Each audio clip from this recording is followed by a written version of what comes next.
నమస్తే, welcome to TST channel. నేను సృజన. భూమి పచ్చగా ఉంటేనే మన బతుకులు పచ్చగా ఉంటాయని రాష్ట్రపతి ద్రౌపది ముర్ము పేర్కొన్నారు.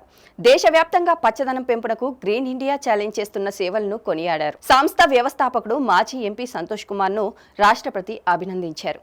ఢిల్లీలోని రాష్ట్రపతి భవన్ లో గురువారం మాజీ ఎంపీ సంతోష్ కుమార్ రూపొందించిన వృక్షవేదం 2.0 పుస్తకాన్ని రాష్ట్రపతికి అందజేశారు. ఈ సందర్భంగా రాష్ట్రపతి మాట్లాడుతూ మూల పురుషుడి ఆత్మ నుంచి ఆకాశం నుండి వాయువు, వాయువు నుండి అగ్ని, అగ్ని నుండి జలం, జలం నుంచి పృథ్వీ ఉద్భవించాయని తైతీరియా ఉపనిషత్తు ప్రవచిస్తుందని పేర్కొన్నారు. ఈ పంచభూతాల సృష్టే మానవ జీవితం అని తెలిపారు. పంచభూతాల నుంచి ఉద్భవించిన మానవుడు తిరిగి దరిద్రలోనే లీనమైపోతాడని అన్నారు. తిరిగి పంచభూతాల ద్వారా మరో జన్మ పొందుతాడని వివరించారు.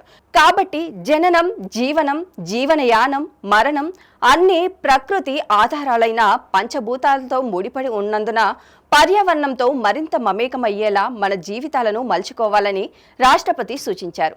సమస్త దరిద్రి వృక్షమయమైనప్పుడే మనందరి జీవితాల్లో ఆనందం వెల్లివిరుస్తుందని చెప్పారు. లాభాపేక్ష వీడి పంచభూతాలను బతికిస్తే ఆపదలు తొలగి మనమంతా సుభిక్షంగా ఉంటామని రాష్ట్రపతి అభిప్రాయపడ్డారు. ప్రకృతి సంరక్షణ కోసం సంతోష్ ఆధ్వర్యంలోని గ్రీన్ ఇండియా ఛాలెంజ్ చేస్తున్న వినూత్న కార్యక్రమాలు స్ఫూర్తిదాయకమని ప్రశంసించారు. భూమి పచ్చగా ఉంటేనే బతుకు పచ్చగా ఉంటుంది అని వృక్ష వేదంలోని వ్యాఖ్యలను ఈ సందర్భంగా రాష్ట్రపతి ప్రత్యేకంగా గుర్తు చేశారు. గ్రీన్ ఇండియా ఛాలెంజ్ కార్యక్రమాలు దేశవ్యాప్తంగా విస్తరించాలని ఆకాంక్షించారు. కేవలం 8 ఏళ్ల కాలంలో 19 కోట్ల మొక్కలు నాటి పర్యావరణ స్ఫూర్తిని దేశం నలువైపులా వ్యాపింపజేసిన సంతోష్ కుమార్ అసలైన పర్యావరణ పరిరక్షకుడని రాష్ట్రపతి కితాబునిచ్చారు. ఈ కార్యక్రమంలో బీఆర్ఎస్ ఎంపీలు కేఆర్ సురేష్ రెడ్డి, వద్దిరాజు రవిచంద్ర, పార్థసారథి రెడ్డి, పర్యావరణ స్వచ్ఛంద సంస్థ ఇగ్నైటింగ్ మైండ్స్ వ్యవస్థాపకుడు M Karunakar Reddy, green India challenge సహా వ్యవస్థాపకుడు సంజీవులు రాఘవేంద్ర పాల్గొన్నారు. పర్యావరణంలోని నిజమైన మార్పును తీసుకురావాలనే తపనతో సంతోష్ కుమార్ 2018 జూలై 17న గ్రీన్ ఇండియా ఛాలెంజ్ ఉద్యమాన్ని ప్రారంభించారు. హరహైతో బరాహై నినాదంతో ప్రారంభమై పర్యావరణ రక్షణ ప్రజా బాధ్యతగా మారడంలో కీలక పాత్ర వహించింది.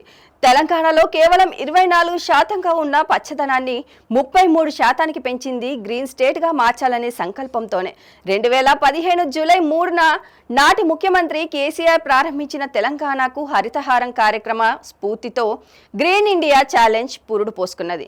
తొలుత హైదరాబాద్ నగరంలో మొదలై సాధారణ ప్రజలు, సినీ, రాజకీయ, క్రీడా రంగాల ప్రముఖులు అందరూ గ్రీన్ ఇండియా ఛాలెంజ్ లో భాగంగా మొక్కలు నాటడంలో భాగస్వాములయ్యారు. క్రమంగా ఈ ఉద్యమం పట్టణాలు, గ్రామాలకు విస్తరించింది. దేశ విదేశాల్లో కూడా అనేక మంది ప్రముఖులను ఆకర్షించి వారు సైతం మొక్కలు నాటేలా ప్రేరణ కల్పించింది. ఇటీవల పశ్చిమ బెంగాల్లోని సందర్బాన్ అడవుల్లో పచ్చదనం పెరిగేలా సంతోష్ కుమార్ ఓ ప్రత్యేకమైన కార్యక్రమాన్ని చేపట్టారు. స్థానికుల సహకారంతో 20,000 మొక్కలను పెంచే కార్యక్రమాన్ని ప్రారంభించారు. వెరసి ఈ 8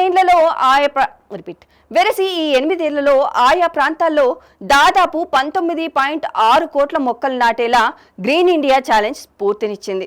2021 ఫిబ్రవరి 17న కేసీఆర్ పుట్టినరోజు సందర్భంగా గ్రీన్ ఇండియా ఛాలెంజ్ నిర్వహించిన కోటి వృక్షార్చన ఈ ఉద్యమంలో ఓ మైలురాయిగా నిలిచింది. ఈ కార్యక్రమం విజయవంతం కావడంలో ప్రధాని మోదీ సైతం సంతోష్ కుమార్ ను ప్రత్యేకంగా అభినందించారు.